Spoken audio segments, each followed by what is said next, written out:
let's start the next topic, the next chapter, and that is alternating currents.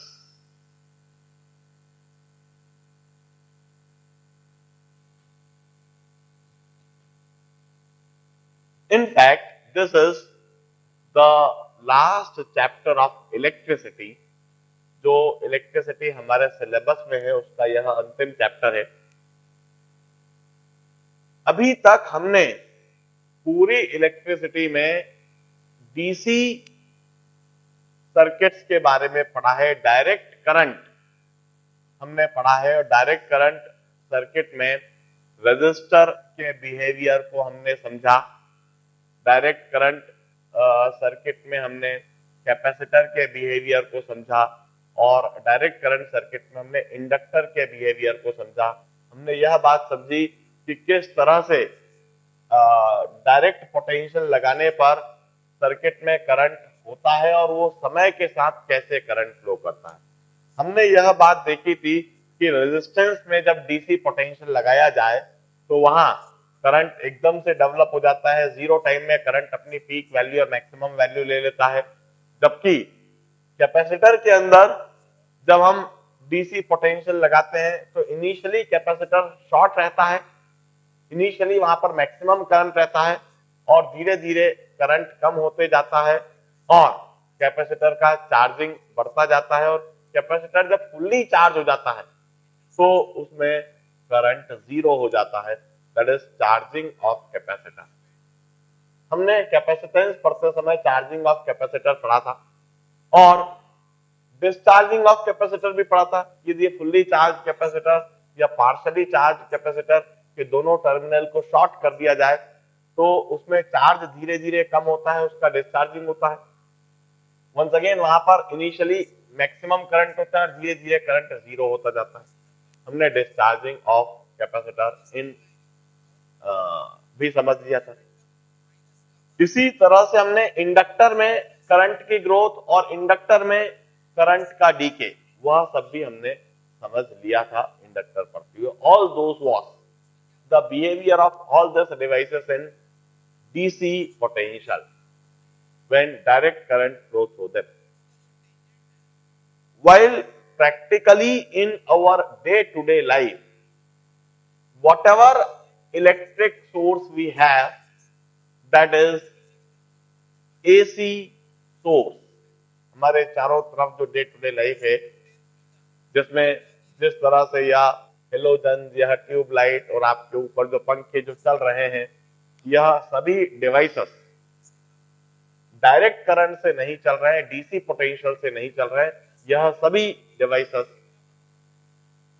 Alternating current से ही चल रहे हैं।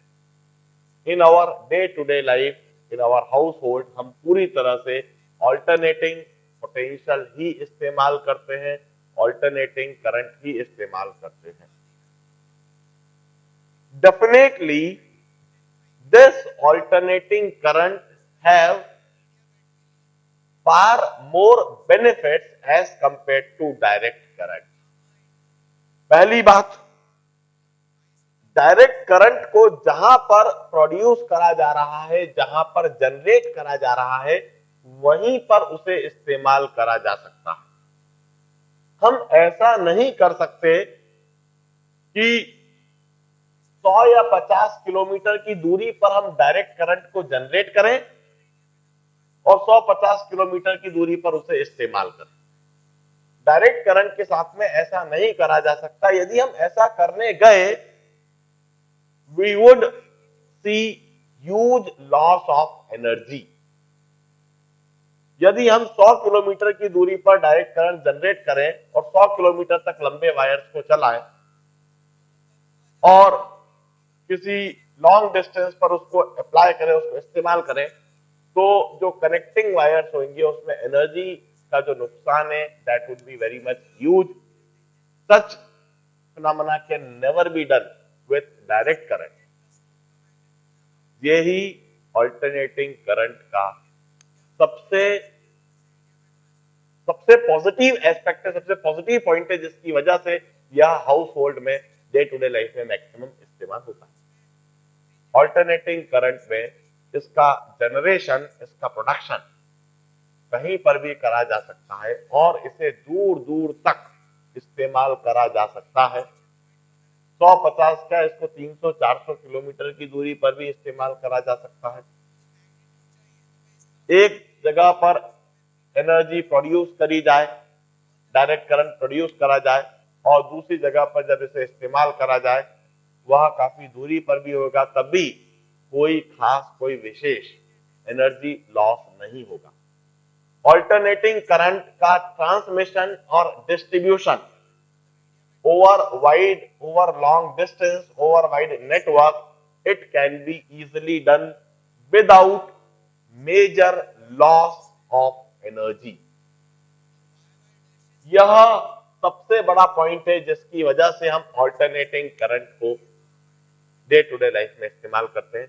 Beside that, दूसरा एक जो खास बेनिफिट होता है, दैट इज ऑल्टरनेटिंग करंट में ईएमएफ को कभी भी कितना भी बढ़ाया जा सकता है, कितना भी घटाया जा सकता है। ट्रांसमिशन के दौरान हाई पोटेंशियल पर एनर्जी को कन्वर्ट कर दिया जाता है और हाई पोटेंशियल पर एनर्जी को ट्रांसमिट करा जाता है। फॉर एग्जांपल, जो पावर प्लांट होता है, जो इलेक्ट्रिक पावर प्लांट होता है, वहां पर किसी भी पोटेंशियल पर इलेक्ट्रिसिटी प्रोड्यूस हो, इलेक्ट्रिसिटी जनरेट हो, ट्रांसमिशन से पहले उसको लगभग 44,000 वोल्ट पर कन्वर्ट कर दिया जाता है। 44,000 वोल्ट पर उस पोटेंशियल को पहुंचा दिया जाता है और 44,000 वोल्ट पर उस पोटेंशियल को पहुंचाकर फिर उसको लॉन्ग डिस्टेंस में ट्रांसमिट करा जाता है। तो 200 या 500 किलोमीटर यदि ट्रेवल करवाना है तो 44,000 वोल्ट पर कर दो। जैसे यदि हम इस बिल्डिंग की बात करें तो पावर प्लांट से 44,000 पर जनरेट हुई थी, यहां पर 44,000 तक आई और फिर हमें इलेक्ट्रिसिटी मिली 11,000 वोल्ट पर। 11,000 वोल्ट पर हमें यह इलेक्ट्रिसिटी मिली। 11,000 वोल्ट पर हमने उसको अपने बिल्डिंग के अंदर लिया, अंदर एक और ट्रांसफार्मर लगाया और उस ट्रांसफार्मर से उस इलेक्ट्रिसिटी को 11,000 से और कम करके 440 वोल्ट पर ले आए। 440 वोल्ट की वह इलेक्ट्रिसिटी को इस पूरे बिल्डिंग में जगह जगह पर डिस्ट्रीब्यूट कर दिया गया और उस 440 वोल्ट को हम इस्तेमाल कर रहे हैं। इस तरह से ऑल्टरनेटिंग करंट के साथ में एक सबसे बड़ा बेनिफिट होता है कि इसमें ईएमएफ को बढ़ाया और घटाया जा सकता है। ट्रांसमिशन के लिए लार्ज ईएमएफ पर पहुंचा दिया जाता है और यूज करते समय उसको स्मॉल पोटेंशियल पर लाके यूज भी करा जाता है। With that benefit, usage of direct current is negligible and alternating current is maximum. अब ये alternating current होता क्या है? Alternating current means the current which varies with time. Time के साथ में यह करंट वेरी होता है। For one half of the period, current remains positive, while for another half of the period, current remains negative. We used to say when current varies in this manner, I is equal to I naught sin omega t.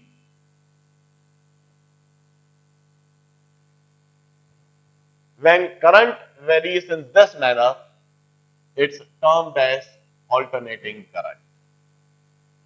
It varies according to sine function. Or the current may also be written in this manner, I is equal to I naught cos omega t, or in most generalized manner, alternating current may be written in this form, I is equal to I naught sin omega t plus phi. When current in the circuit varies in this manner, it's termed as alternating current. We used to say, if we plot for a time, if we plot for current versus time, it's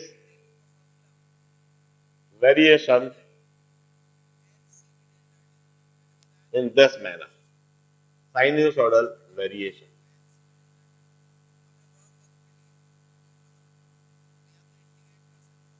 For one half of the cycle, current in the circuit is positive, while for another half of the cycle, current in the circuit is negative. इस तरह से यह current cycle के अंदर positive और negative होता जाता है और टाइम के साथ इसी तरह से वेरी करता है. We used to say EMF in the circuit is written in this manner: E naught sin omega t, or EMF in the circuit may be written in this manner: E naught cos omega t, while in most generalized manner EMF in the circuit may be written like this: E naught sin omega t plus phi.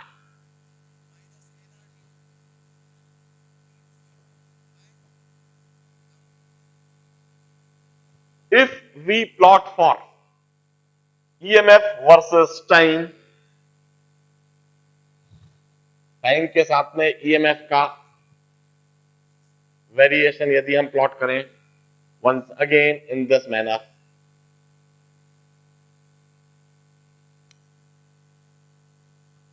this is V naught versus time. For one half of the cycle EMF is positive, and for another half it's negative. It varies according to the sign function. This is the variation of alternating EMF with time. अब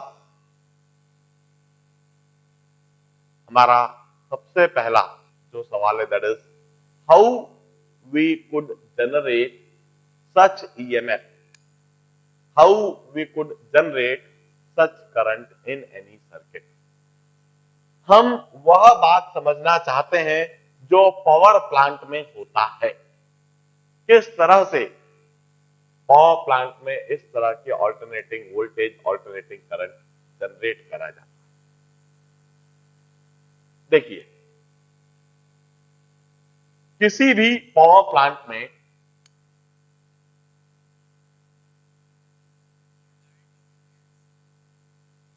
दो magnets होती हैं, north pole, south पोल.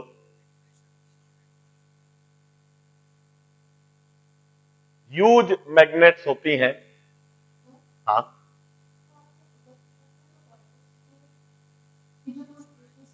हाँ, हाँ, हाँ, हाँ, हाँ, हाँ.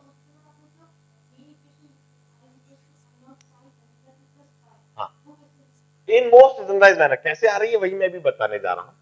जैसे कॉस ओमेगा टी को हम क्या लिख देते हैं? Omega T minus pi by 2. तो पाई की जगह पाई बाय 2 हो गया इन दिस केस. अब इस पाई की क्या वैल्यू होगी वो हम अभी इसी चीज को समझने जा रहे हैं. मैंने कहा है कि this is the current written in simplified manner, while this may be the current written in most generalized manner. क्यों ऐसा कह रहा हूं? अभी मैंने टाइम को इधर जीरो ले लिया जब करंट जीरो था. मान लीजिए मैं इसी फिनोमेना को इस समय से ऑब्जर्व करना चालू करता और इसे जीरो टाइम कहता. यदि इसे जीरो टाइम कहता तो जीरो टाइम पर करंट जीरो तो नहीं था. इन दैट केस ये जो लैग है यह पाई के रूप में दिखने लगेगा. कैसे दिखने लगेगा अभी मैथमेटिकली समझ में आ जाएगा. देखिए, जो पावर प्लांट में क्या होता है, हम यह चीज समझने जा रहे हैं किस तरह से पावर प्लांट में इस तरह की ऑल्टरनेटिंग ईएमएफ और इस तरह की ऑल्टरनेटिंग करंट जनरेट होते हैं. पावर प्लांट में दो magnets north pole south pole इस तरह से सामने सामने रखी हुई है और इनके बीच में we have got huge magnetic field. magnetic field is B.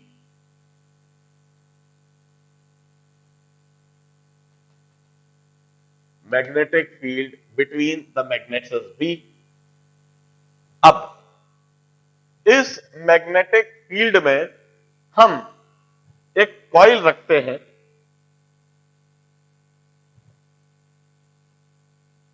Soft ion की बनी हुई, इस तरह से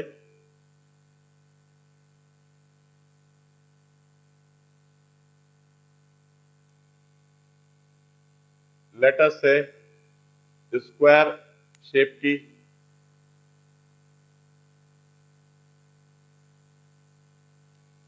यह एक सॉफ्ट आयन की बनी हुई स्क्वायर फ्रेम, और इसके ऊपर इंसुलेटेड वायर कॉइल कर दिया जाता है इस तरह से। वायर का एक सिरा इधर आया और इसके चारों तरफ इस तरह से घूमते हुए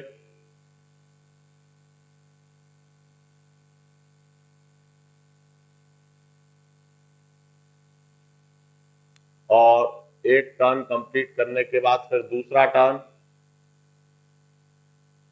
मल्टीपल टर्न्स वायर को इस तरह से दे दिए गए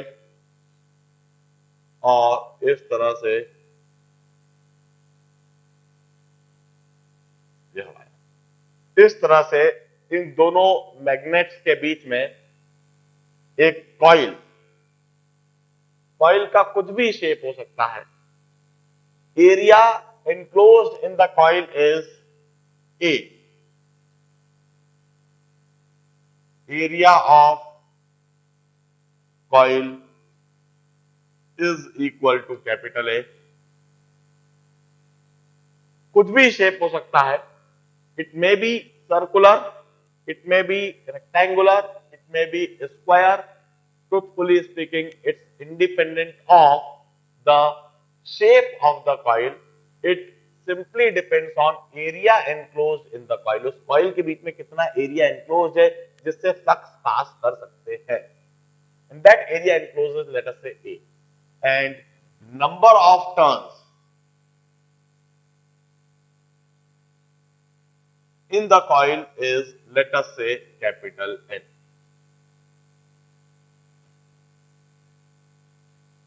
Now, अब मैं आपको एक बात बताता हूं, यदि फ्लक्स नॉर्थ से साउथ इस तरह से ट्रेवल कर रहे हैं,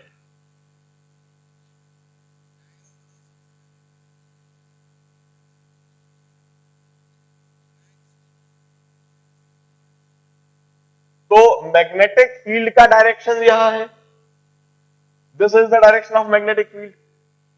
अब यदि यह कॉइल इस तरह से रखी हुई है, बिल्कुल मैग्नेटिक फील्ड के परपेंडिकुलर इस तरह से, तो इस कॉइल का एरिया वेक्टर और मैग्नेटिक फील्ड वेक्टर कोलिनियर हो जाएगा। मगर यदि यह कॉइल इस तरह से थीटा एंगल से रोटेट कर गई, ऐसे थीटा एंगल से रोटेट कर गई, तो एरिया वेक्टर इस कॉइल के एरिया के परपेंडिकुलर होता है, मैग्नेटिक फील्ड वेक्टर और एरिया वेक्टर में एंगल थीटा हो जाएगा। If angle between area vector and magnetic field vector is equal to theta, किसी भी समय पर यह कॉइल मैग्नेटिक फील्ड के साथ किसी भी समय पर एंगल थीटा से रखी हुई है, तो हम कहते हैं the flux that pass through this coil और the flux that are linked with the coil,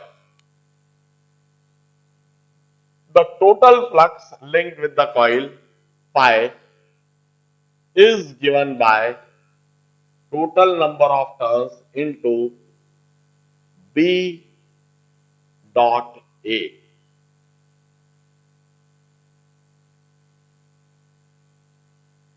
This is flux linked with the coil.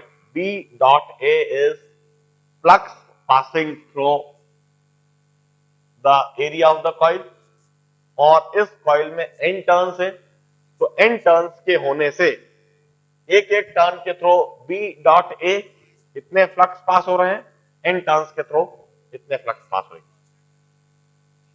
Hence we'll say flux linked with the coil is n into mod B into mod A into cos of angle between them, and cos of angle between them is cos theta. हम कहते हैं यह flux coil के साथ में linked होगा इस situation पर. अब एट पावर प्लांट, किसी भी पावर प्लांट में, पावर प्लांट वहां पर बनाया जा सकता है. पावर प्लांट में बहुत जरूरी होता है कि किसी तरह से, किसी मैकेनिज्म से हम इस कॉइल को एनर्जी देकर इसको घुमा सकते. देखिए, यदि मैं हाइड्रो पावर प्लांट की बात करूं, हाइड्रो पावर प्लांट मतलब जहां पर गिरते हुए पानी से इलेक्ट्रिसिटी जनरेट की जाती है. यदि किसी जगह पर ऊंचाई से पानी गिर रहा है, यह वह जगह है जहां पर ऊंचाई से पानी गिर रहा है. इस तरह से पानी नीचे की तरफ गिर रहा है, इस तरह की वहां पर एक स्थिति बन जाती है हमेशा.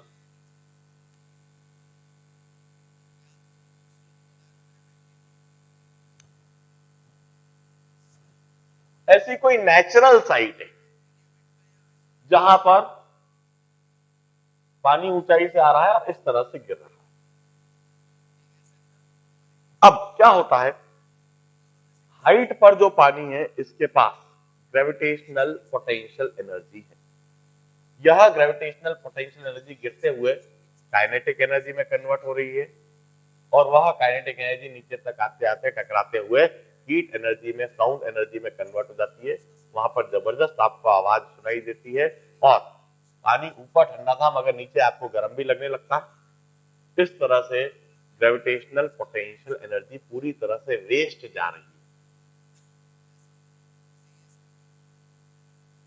इस कॉइल को जो मैग्नेट के बीच में रखी हुई है, इस कॉइल को घुमाने के लिए आपको हैवी वर्क करना पड़ता है, हैवी एनर्जी देना पड़ती है. बिना वर्क करे, बिना एनर्जी दिए आप इस कॉइल को घुमा नहीं सकते. इस कॉइल को इस तरह के सेटअप के द्वारा, इस तरह की सिचुएशन में घुमाया जा सकता है. इस गिरते हुए पानी से वर्क करवाया जा सकता है, गिरते हुए पानी की एनर्जी इस कॉइल को दी जा सकती है, कुछ इस तरह से. अब हम इस साइड पर क्या करते हैं, जहां पर यह सिचुएशन है, पहले तो किसी तरह से इधर एक स्पेस क्रिएट कर ली जाए, और इधर स्पेस क्रिएट करने के बाद इस तरह से इधर टरबाइन माउंट कर दी जाती है. इस तरह से हमने इधर टरबाइन माउंट कर दिया.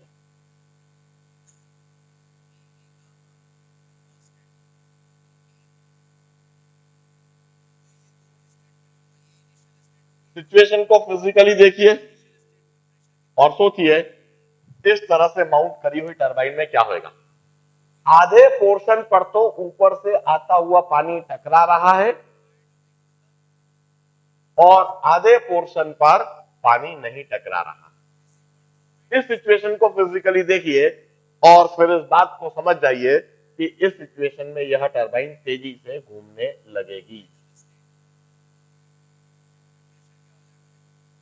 यह टरबाइन तेजी से घूमने लगेगी, कॉन्स्टेंटली पानी इसको घुमाता जाएगा. अब गिरते हुए पानी की जो ग्रेविटेशनल पोटेंशियल एनर्जी है, वह इस टरबाइन से टकराने पर टरबाइन की रोटेशनल काइनेटिक एनर्जी बन गई, और उस रोटेशनल काइनेटिक एनर्जी के द्वारा आपने किसी तरह से इस कॉइल को इस तरह से घुमाया, इस कॉइल को आपने घुमाना चालू कर। If coil is rotated with angular velocity omega, now coil is rotated with angular velocity equal to omega। किसी भी तरह से हाइड्रो पावर प्लांट में गिरते हुए पानी से, थर्मल पावर प्लांट में कोयले को जलाकर उससे पानी को स्टीम बनाकर फिर स्टीम को हाई प्रेशर पर छोड़ा जाता है, उससे टरबाइन रोटेट होती है। न्यूक्लियर पावर प्लांट में न्यूक्लियर फ्यूल को जलाते हैं, न्यूक्लियर फ्यूल को जला के उससे एनर्जी प्रोड्यूस करके उससे पानी को इवापोरेट करके स्टीम बना के उसको हाई प्रेशर पर छोड़ते हैं। और विंड मिल में हवा के बहने से टरबाइन को घुमाया जाता है। किसी भी तरह से आपको इस कॉइल को इस मैग्नेट के बीच में घुमाना है। यदि यह कॉइल इन दोनों मैग्नेट के बीच में ओमेगा एंगुलर वेलोसिटी से घूमती है तो हम कहेंगे d theta by d t is omega. Theta is angle between magnetic field vector and area vector. वह जो एंगल है वह चेंज होएगा and d theta by d t would be equal to omega, यदि कॉइल ओमेगा एंगुलर वेलोसिटी से घूम रही है। अब जब यह कॉइल ओमेगा एंगुलर वेलोसिटी से घूमेगी, इस कॉइल का थीटा चेंज होएगा। तो जब भी कॉइल का थीटा चेंज होएगा तो कॉइल के साथ में लिंक्ड मैग्नेटिक फ्लक्स चेंज होंगे। यह flux phi it is given by n b a cos theta. N भले ही कांस्टेंट है, बी भले ही कांस्टेंट है, ए कांस्टेंट है, मगर थीटा के चेंज होने से कॉस थीटा चेंज होएगा तो लिंक्ड मैग्नेटिक फ्लक्स चेंज होंगे। हम कहेंगे EMF would be induced और induced EMF according to Faraday's law is given by minus d phi by dt. The rate of change of magnetic flux is induced EMF according to Faraday's law. Hence this induced EMF is minus d phi की जगह पर मैं लिख देता हूं n b a cos theta by d t. Induced EMF e is n b a is constant, n b a is constant minus n b a में बाहर लिखा रहने देता हूं, डी बाई डी टी के बाहर ले जाता हूं। अब अंदर रह जाता है d by d t of cos theta.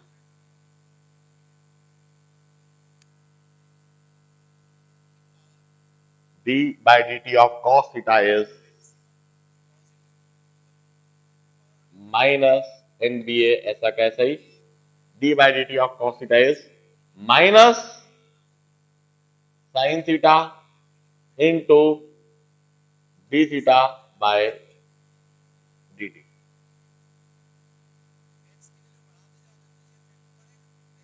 Minus minus plus हो जाएगा और d theta by dt की जगह मैं ओमेगा लिख देता हूं। Induced EMF is omega n b a into sin theta।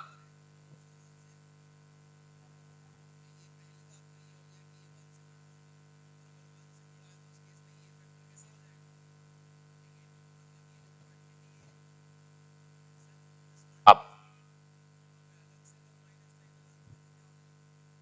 हम कहते हैं this theta is the angle by which the coil had rotated। d theta by dt is omega.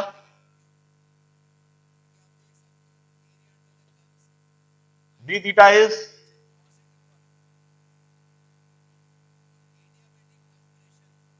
omega dt.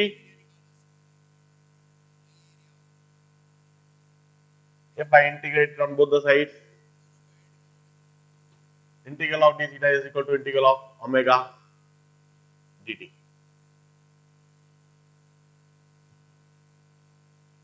Zero time पर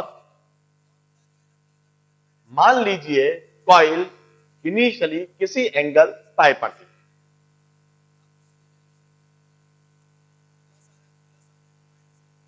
और T time पर यह angle theta हो गया। Zero time पर मान लीजिए इनिशियली कॉइल पाई पर थी, तो इधर हो जाएगा theta minus five is equal to omega t और theta is equal to omega t plus five. Here five is angle of coil at zero time. और हम कहते हैं this omega n b a is a constant, we denote it by E naught, and I may rewrite this equation in this manner. Induced EMF is equal to E naught sin theta की जगह मैं लिख दूंगा omega t plus five. This is the induced EMF in any power plant. The most generalized equation, जिसमें हमने कह दिया zero time पर वो कॉइल का एंगल पर हो सकती है। ऑल्दो इधर जो फ्लक्स फाई है और इधर जो फाई लिखा है ये अलग है। In order to differentiate it, क्यों ना मैं इसे अल्फा लिख दूं, ज्यादा अच्छा होएगा। इधर अल्फा लिख देता हूं, इधर भी अल्फा लिख देता हूं इनिशियली अल्फा एंगल पर, और इधर भी अल्फा लिख देता हूं in most generalized manner. It hardly matter, although phase के लिए फाई टर्म इस्तेमाल होता है, but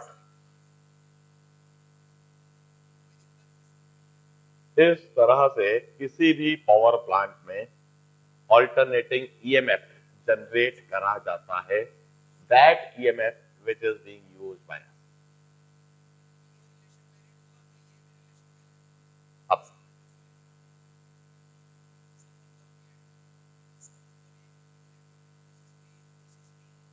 this omega is angular velocity, the angular velocity with which the coil is being rotated.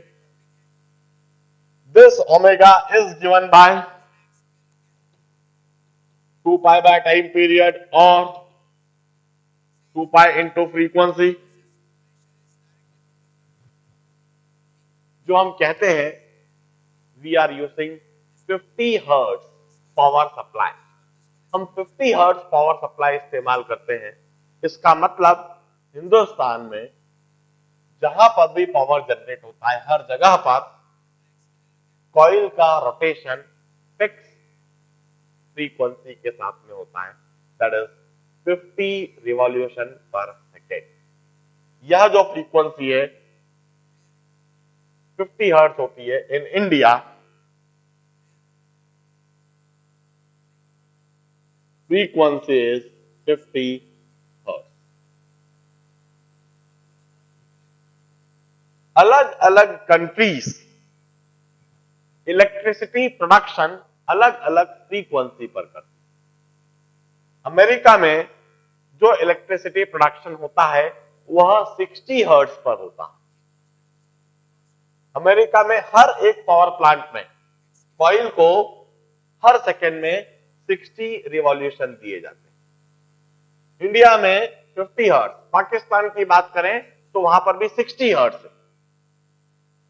Bye maintaining this difference of frequency we use to prevent the power theft.